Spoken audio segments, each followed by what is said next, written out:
Session. It's unavailable. I mean, it's about impossible for us to get business done early if we've got business to take care of. But appreciate y'all sticking around. We've got a new member, Senator Goodman, here with us today, and he'll definitely bring some more fun and be very lively for us at this late hour. But singing Elvis up here. would you open us up with a prayer? I'd be proud to. Thank you. What number are you on there? Five. Thank you, Mr. Chairman. Pray with me, please. Dear Heavenly Father, we just thank you for today, Lord. We thank you for loving us. We thank you for the gift of salvation. We thank you for this opportunity to gather here and talk about the issues of the day, Lord. Lord, we just ask that you give us wisdom and discernment as we go about this meeting, Lord, so that we make the best decisions that we can for the students of our state, teachers, and everyone involved in education, Lord. And we just thank you for the opportunity. Thank you for all the many blessings you bestowed upon us. In Jesus' name we pray. Amen. Amen. We will start off. The first item on our agenda is Senate Resolution 692.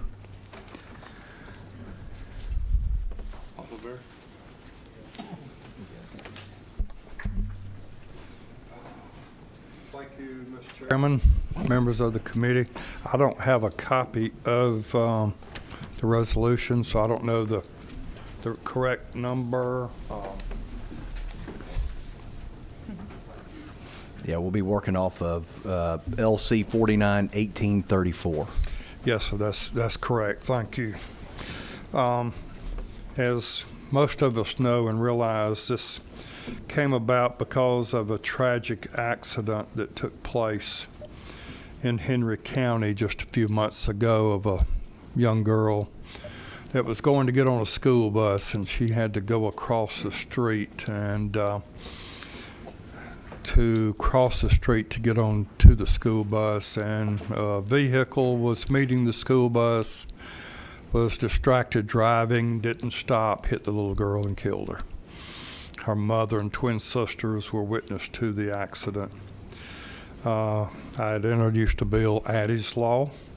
Adeline Addie Christine Pierce was her name, and we failed to get the bill across the finish line, so we were recommended that we do a study committee studying how we can improve safety of children, our most valuable asset, of getting on the school buses, and what we can do to protect them and all children. And this is what this resolution is requesting, that we form that study committee to look at those different ways. Thank you, Senator Williams. Thank you for bringing this forward. We were, lucky enough to have you in committee and hear testimony from her mother and how that's impacted their lives and that tragedy that happened.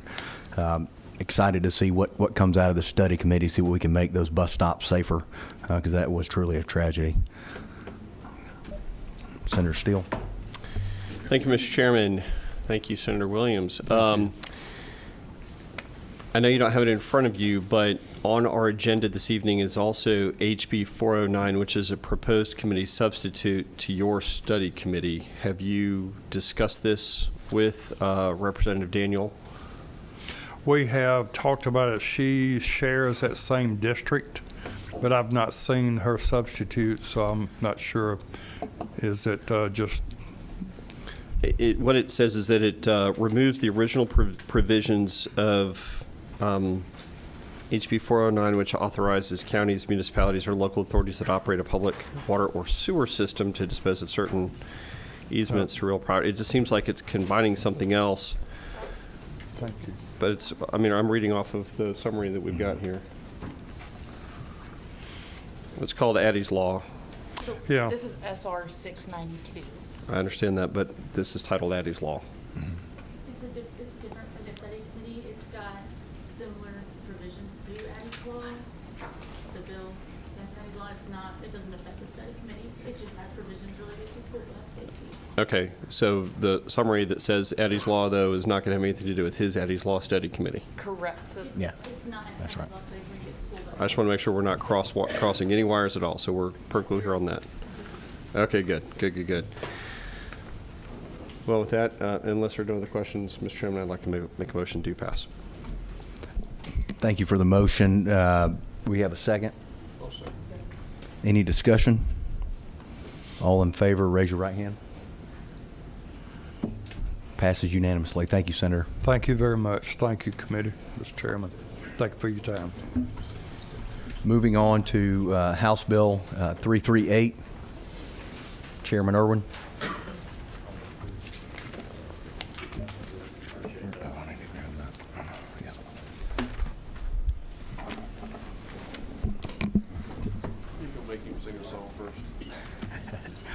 I will not do that to my counterpart in the House unless he chooses to.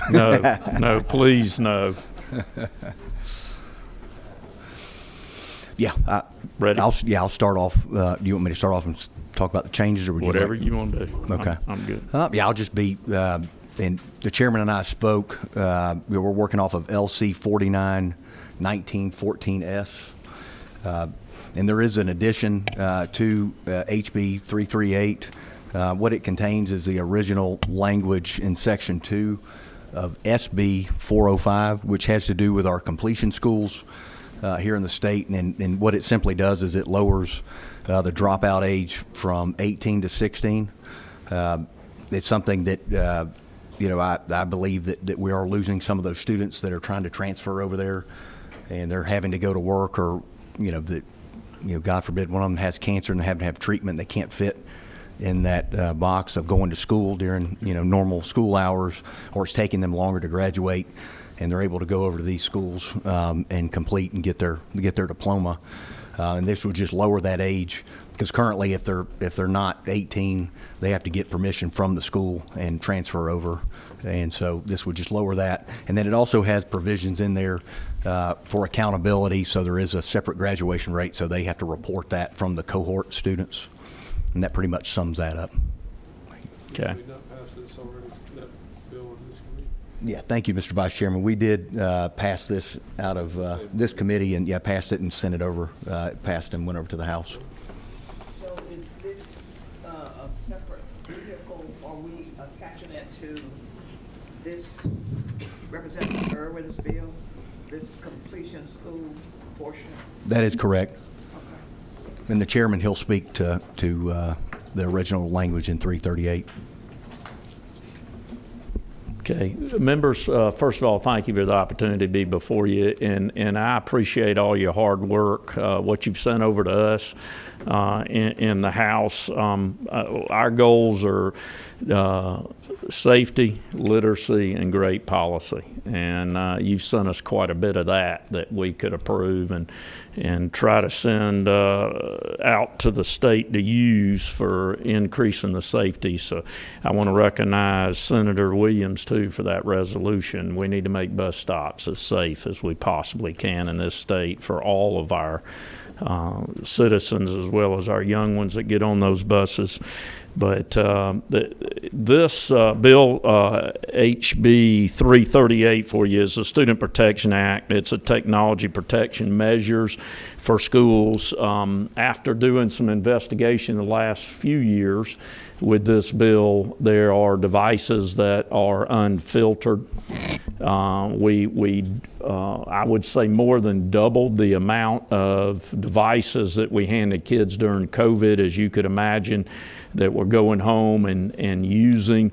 And we want to ensure through this that not only do we have internet use policies and that they are posted and done by systems, but we engage the DOE in this bill to assist more specifically the smaller rural school systems that might not have the technology expertise that some of the larger systems might have on how to talk about digital citizenship, how to protect those devices, stay current with the protection of those devices as technology is changing all the time. We talk a lot in this bill about grade appropriate content.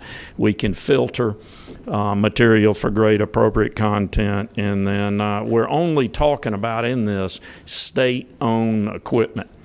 So we often talk about these phones and whether that we can filter this at their house. The bill that we have before you today is state-owned equipment. It is not the personal devices that the students use themselves, even if they bring that device to school. If they get on a piece of equipment, such as a server, we filter those servers. So this bill, what it does is it puts in place a structure for systems to not only gain knowledge of what to do and how to do it, but to stay current and then to filter these devices.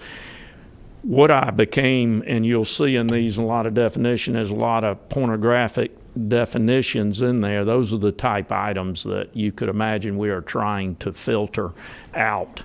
And we also in this are worried about the grooming of our students as well as the phishing that occurs. And we will deal with that in this bill to improve the opportunity to stop the phishing as well as the grooming that it can occur of our young people. And basically, Mr. Chairman and members, that's what this bill does. Great piece of legislation. Thank you for bringing that forward. Yes, sir. Any comments, questions from the committee? Thank you, Mr. Chairman, for bringing this. It's greatly needed. I'm kind of confused though. On line 109, was this already in statute, or that date changed from 2007 to? No, I guess the answer, Senator, is yes, that there were some policies. You can imagine it just has not been updated. There is a federal regulation. I believe the acronym for it is CEPI. And so for internet use, there are some procedures, but they had not been updated. And I don't believe the federal updation of that, when I last checked, was since 2012 or 13. And again, I'll state that we want to protect our kids as Georgia, not relying on Washington to protect our kids in this sense from the internet. So we wanted to put in our own protection policies that we felt were grade appropriate for our students. So that would be my answer to you, Okay. Senator. Thank you, sir. Any further comments or questions from the committee? Seeing none, we've got one person signed up, Taylor Hawkins from Frontline.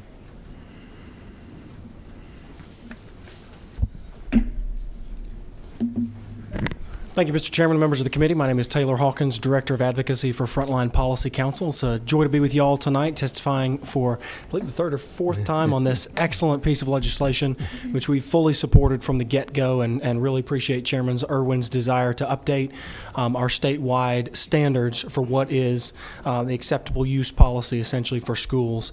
You'll notice right there at the beginning section, he mentioned it, promoting the safe and responsible use of digital citizenship. That pretty much gets to the heart of the bill. As you know, our organization is for the protection of families and children, children's innocence and human dignity. We think this piece of legislation is a fantastic update, goes far to do that, brings clarity to the code with these definitions, strengthens the protections for our school children by limiting their potential exposure to harmful materials. The protections that you will notice, especially on lines 52 through 60 and 72 through 78. Just wanted to highlight those because that is in line with all of the most recent controversy surrounding AI-generated material as well. So Georgia would be, essentially not necessarily first in the nation, but gold standard in making sure that we the definitions that we adhere to protect children from all types of harmful material, even those developed recently. And you'll also notice that parents are empowered to have a say in their children's internet usage, which we fully support 100%. And they will now require routine updates to ensure that these technology protection measures are in line with current innovations. So just think it's a wonderful piece of legislation, and just urge this committee to support the work of Chairman Irwin and vote do pass on this bill. Thank you for the opportunity, Thank you. Mr. Chairman. Any further comments or questions from the committee? Chair, entertain a motion. Mr. Chairman, I'd like to make a motion, do pass. House Bill 338, LC 491914S. Thank you. We've got a motion to pass. We have a second? We got a second. Any discussion? All in favor, raise your hand. Any opposed? Passes 4-1. Thank you, Great. Mr. Chairman. Thank you, Piece of members. legislation. Appreciate Thank you it for bringing very much. forward.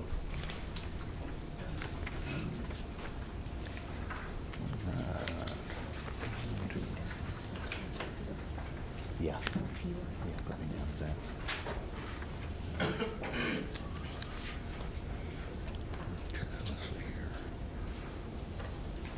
Moving on to House Bill 846, Representative Leverett. Been waiting quite a while, 2 meetings. Glad to have you here this evening. Thank you, Mr. Chairman and members of the committee. I appreciate, Mr. Chairman, you giving me an opportunity to present this bill. It's House Bill 846. There is a substitute, a proposed substitute in your packet. It's LC 491923S, and that includes basically House Bill 846 and also House Bill 1384. And I will discuss both of those. I think I'll be able to do so quite briefly. House Bill 846 just grew out of a presentation. I went and spoke to a retired educators group in my district, and one of the members had mentioned that when she retired, she thought she'd be entitled to Social Security, and it turned out she wasn't because the school system she worked for did not take out Social Security. They can be exempt. They can opt out, and many school systems across the state have done so. I don't know if she was told and didn't understand, or was told and forgot, or was never told, but it obviously put her in a position where she was at least a bit disappointed when she got into retirement. So thanks to Legislative Counsel, I approached him about the issue, and he came up with this idea, which I think is very good, of at least, the school systems, I think if they've opted out, I don't know that they can ever opt in, so you can't really require them to opt in. I believe in local control of school systems. I'm a former school board attorney, so I don't want us to tell them what to do with regard to that. But I did feel like we'd also maybe at least tell them, make sure your employees know.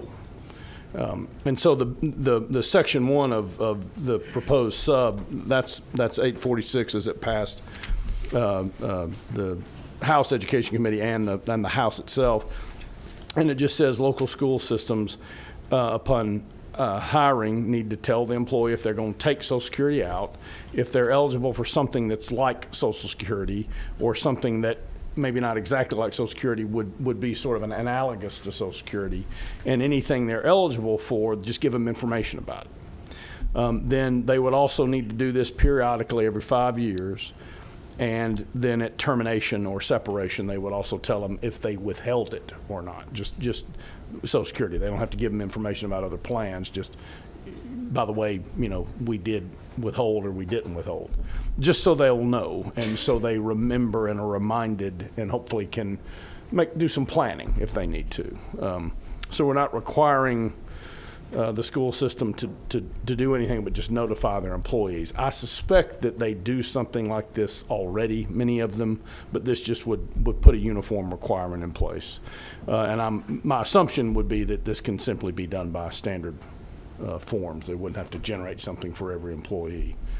And to my knowledge, GSBA is neutral on the bill, and I think some of the teacher groups actually like this, and so we just feel it's a good thing to make sure our teachers and those employees know, can make appropriate plans, know what to expect when they retire. So that's section 1. Section 2 was Brent Cox's House Bill 1384, and it, I think, came from the Department of Education, and it was a result, I believe, of a study they did, or some input they received from teachers, and it just would increase their sick leave from 3 to 5 days, or is this? I guess it's personal leave, and so and I think Senator Steele had some interest in this section. He may wish to comment on it, but it's we don't believe this would really be. It's going to be revenue neutral, we believe, and so this would just be another way to try to help with teacher retention. And Thank that's you. basically the substitute. Thank you, Representative. Any comments or questions? Seeing none. I'll make a motion to pass. We've got a motion to pass. We have a second? We've got a motion and a second. Any discussion? All in favor, raise your hand. Passes unanimously. Thank you. Thank you. Thank you. And I'm, And I'll carry. Do you want me to carry? that would be wonderful. Good deal. All right. Thank you so much, Mr. Chairman. I appreciate Thank it. you. Thank you, members of the committee. Yeah. I have no idea yet. Oh, well.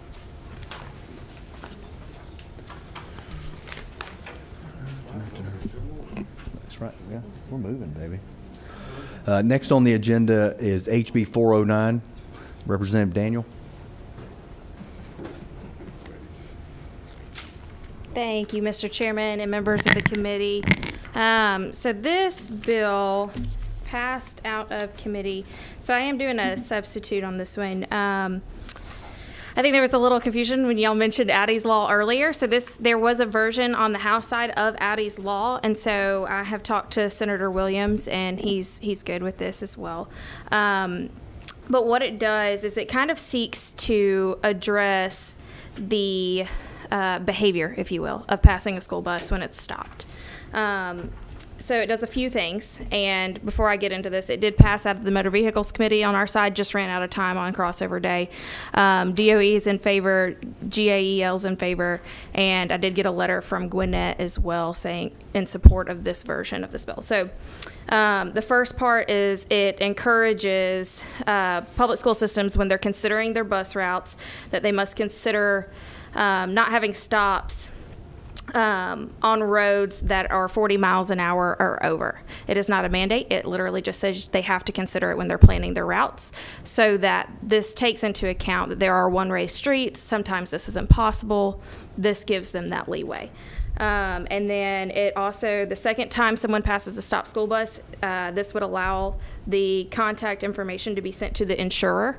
Currently, that is not the case. People can do it and keep doing it.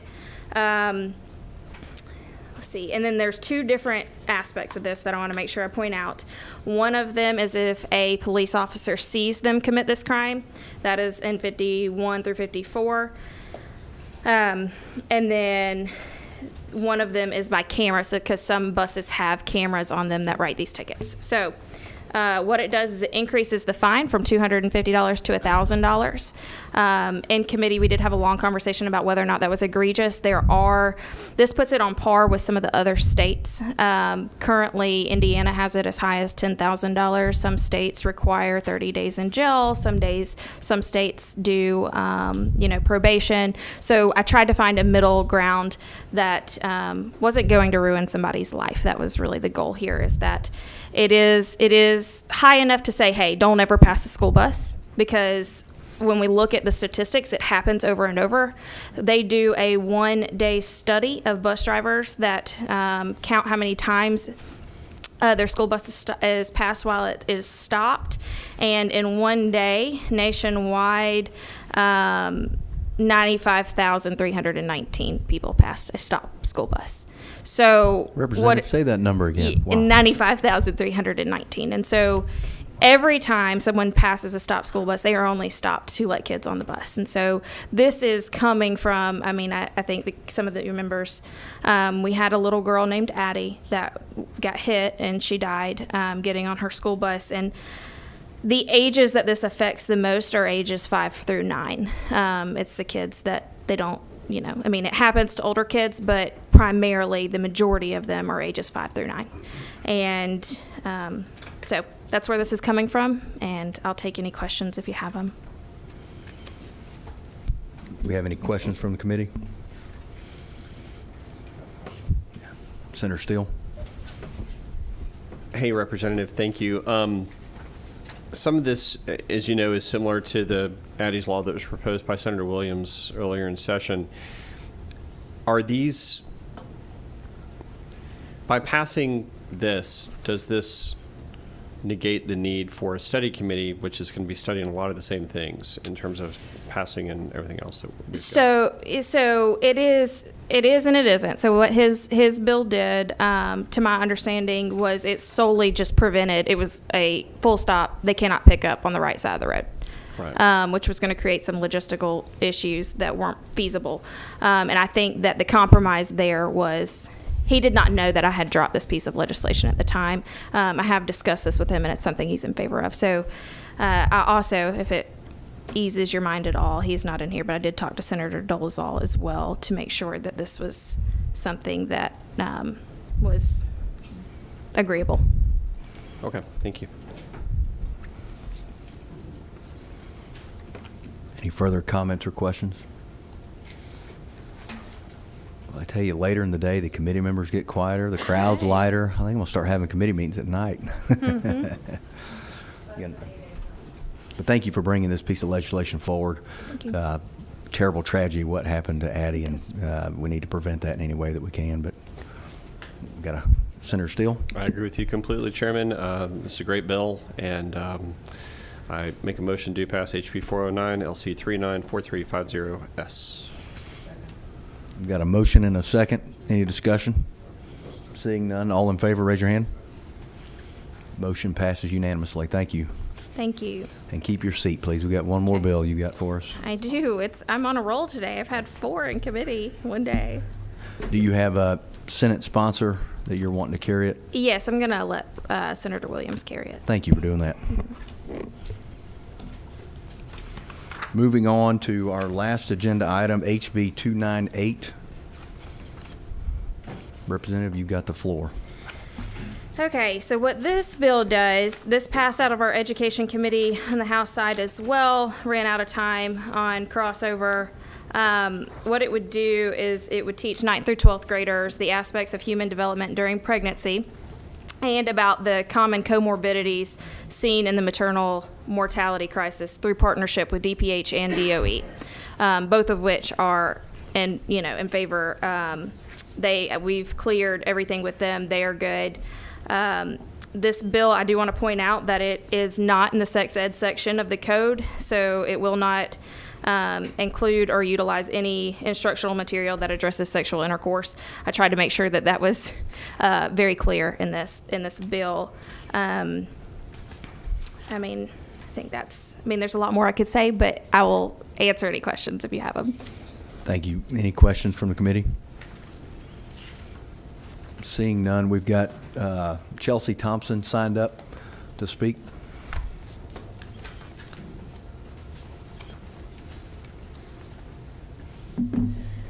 Good evening. Thank you, Chairman, members of the committee. So my name is Chelsea Thompson. I'm General Counsel of Frontline, and we first want to say that we believe this is an excellent piece of legislation that we fully support.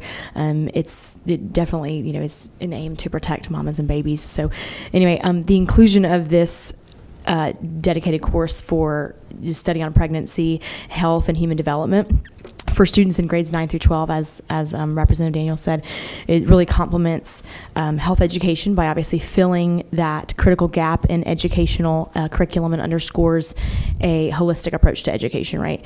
To provides high school age children with a comprehensive understanding, we believe, of pregnancy from both biological and health perspectives. It empowers them also with the essential knowledge and about gestational development by showing them an ultrasound video or high quality animation, as it says in the bill, showing every stage of human development, and which that just further, as our organization would just state, further recognizes the human dignity of the mother and the child. It also provides knowledge on comorbid conditions, complications of delivery, and maternal mortality, as you guys can see in the bill, educating them on certain important issues relating to reproductive health. So all in all, by incorporating instruction on human biology, as she said, not so much like a sex ed, right, or sexual intercourse discussion. It's related to pregnancy and emphasizing topics such as the stages of gestational development and common complications, and aims to really enhance awareness and encourage proactive measures to safeguard maternal and fetal health, which is very important here in Georgia, as many of us has discussed, and Representative Daniel has touched on in other committees. This proactive approach can contribute significantly to reducing that maternal mortality rate and addressing health disparities among pregnant individuals. So this legislation, we would say, just serves as a proactive measure to promote well-being of future generations, and we ask that you vote to pass. Thank you for your comments. Thank you. I have a question. Senator Sims? Thank you, Mr. Chairman. I have a question. I have a question. Thank you. Sorry. No. Number one, so the State Board of Education, in consultation with them, they've already Yes. given their consent, and the Department of Public Health, okay? The question that I have, having taught school and dealt with middle schoolers and high schoolers the entire time, how do you plan to harness the scope of questioning that you will receive, no doubt, from these young people without dealing with in sex education? How do you plan to harness that? Right, and I would say it goes back to more of a human development discussion and a biology discussion of this I is understand kind of the, what you're saying, but how are you going to, knowing middle schoolers and high schoolers when it comes to this kind of discussion, how do you think you're going to control the conversation? I think that'll be just the kind of an individual specific school situation. Each of them will have guidance, probably principles they go by, and different program instruction that they will follow.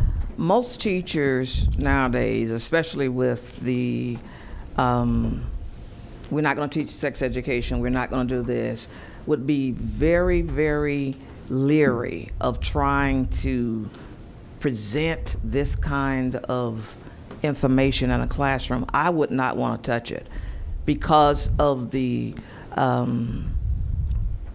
fallout. So how do you expect them to do this without, now, I'm one for their parameters. I don't want to see young children exposed to too much at all. Right. But I'm saying, how do you expect to do this? I think, too, if you look in the code as well, sex education is already taught in the code. So every But school does now- provide it. But any bill that's being presented obviously hasn't passed at this time. But also, the bill is just making it very clear that part of this course specifically won't go into sexual intercourse, but it's not supposed to touch any type of prohibition on future, sex education or anything like that. It's supposed to be, if there are any prohibitions that are going to come into sex education, it won't alter this program. How do you, but if the questions arise in the classroom, which they will, I guarantee you that, knowing students, how do we protect the teachers? Because most of them are very afraid to go in classrooms now and introduce subjects that may not be appropriate. So how do you, but I don't think you can answer that. Yeah. But that's something that we have to think about, okay? So I think I'll speak to that a little bit, because that was something that was brought up in our House committee as well. And really the answer is that we do already teach sex education. And so any questions or anything that pop up are already handled. Like, teachers are already responsible for this. So, we're not adding a burden on teachers. And, it is a partnership between DPH and DOE. And we have plenty of statistics. I went through the maternal mortality review and the infant mortality review that's put out by DPH, and one of the most common things is they don't know. They need more education. And it was actually found that over 70% of the women that die, and a large percentage of the mothers that have infants that die, have a high school diploma or less. And so if we don't catch them in high school, we likely are not going to. And so that's really the impetus of this bill. Okay, but if I were a teacher in a classroom today with the atmosphere that I find with a lot of the social and cultural issues, I wouldn't touch it. I mean, you know, it's not something that I would, for fear of my job. Yeah, I don't see that in here. I mean, this is everything post-fertilization, and so this is simply biology. I mean, this is, I mean, I don't know. Yeah. Like what, can you give an example of what you might not want? I know that there's a real strict environment that we're creating for our teachers to follow in the classrooms. And knowing students, they're going to go beyond what you have there. They want to know. They're going to want to know. So if you think that they can handle it, maybe they can. I mean, I'm not here to say one way or the other, but I just know what you're dealing with. Thank you. Mm-hmm. Thank you. Thanks.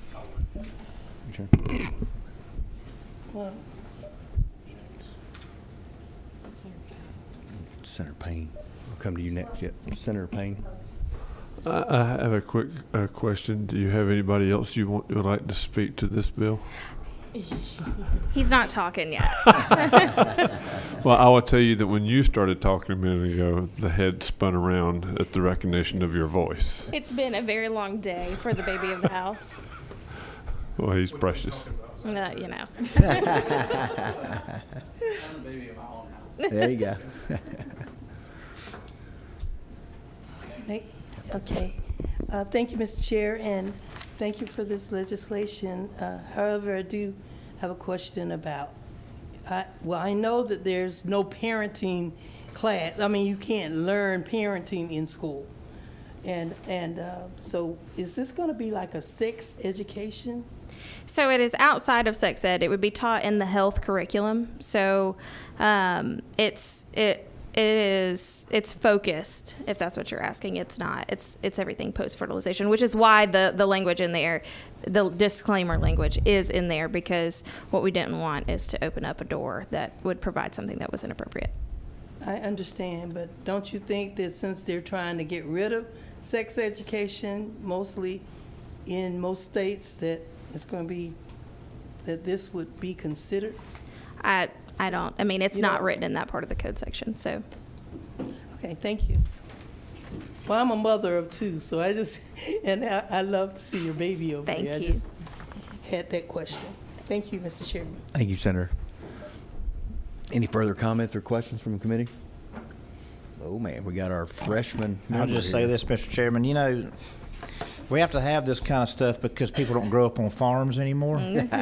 Because when you grow up on a farm, you learn this kind of stuff. I remember my wife would tell the story when she was about 12 years old. Her big daddy came and picked her up and drove her out to the farm, and there was a dead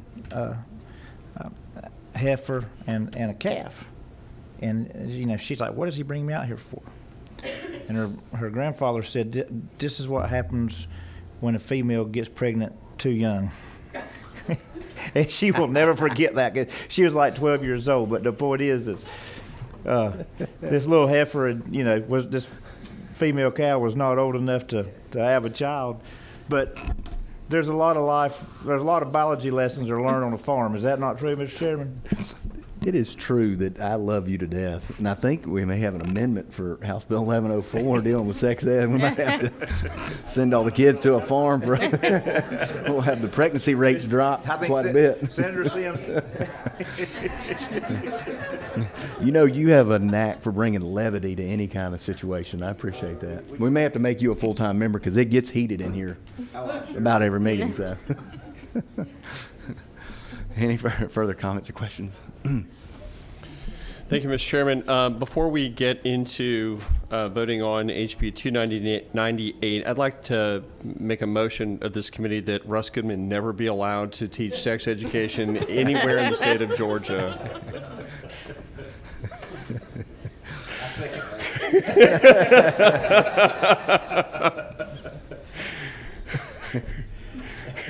I think you found your Senate sponsor over here, our newest member. No. I was hoping it would be you.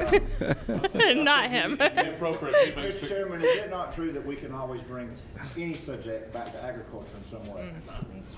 You can, Senator, you can bring any subject matter. I wasn't sure, but after today, yes, you definitely cleared that I hurdle. think after all this, it'd be appropriate he makes the motion. Yeah. Oh, me. Well, as we come back to reality here, any other comments or questions from the committee? Yeah. Chair will entertain a motion. I'd like to make a motion to pass, Mr. Chairman.